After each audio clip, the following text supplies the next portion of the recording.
Am I able to write a letter? Am I not able to write a letter? I am able to write a letter. I am not able to write a letter. Am I able to write a letter? Am I not able to write a letter? तर प्रिय विद्यार्थी मित्रांनो, आज आपण शिकणार आहोत basic spoken lesson number 14. आजचे सूत्र आहे I plus am plus able to plus verb one म्हणजे क्रियापदाचे पहिले रूप. पुन्हा एकदा आयच्या पुढे एम घ्यायचे आहे. आय एम म्हणजे मी आहे. एबल टू चा अर्थ असतो एखादी गोष्ट करण्यासाठी समर्थ असणे, सक्षम असणे. आणि टू च्या पुढे क्रियापदाचे पहिले रूप म्हणजे क्रियापद म्हणजे काय, क्रिया करणारा शब्द घ्यायचा असतो आणि त्याच्या पुढे ऑब्जेक्ट जे असेल ते आपण घ्यायचे असते. याचा अर्थ काय असतो, एखादे काम करण्यासाठी मी समर्थ आहे. एबल टू म्हणजे काय, समर्थ आहे. येथे बघा असर्टिव्ह सेंटेन्स विधानार्थी वाक्य आहे. I am able to write a letter.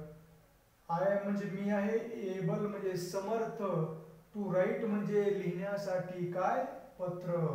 मी पत्र लिहिण्यासाठी समर्थ आहे. इथे negative sentence I am not able to write a letter. मी पत्र लिहिण्यासाठी समर्थ नाही.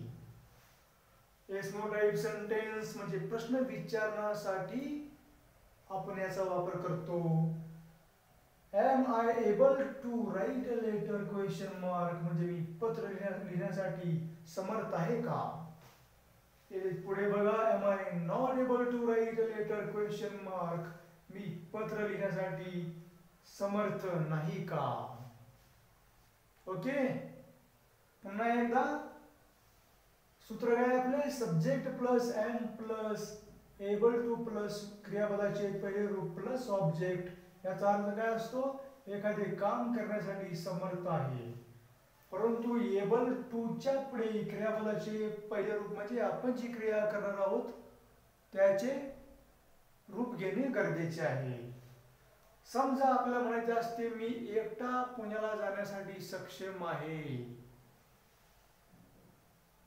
बघा I am able to go to Pune alone म्हणजे मी एकटा पुण्याला जाण्यासाठी सक्षम आहे. इंटरेस्टिंग आहे ना. जर तुम्हाला आवडला असेल व्हिडिओ तर माझ्या यूट्यूब चॅनल वेदांत सगर 9148 ला आणि इंस्टाग्राम अकाउंटला फॉलो करा, फेसबुक सुद्धा फॉलो करा. धन्यवाद.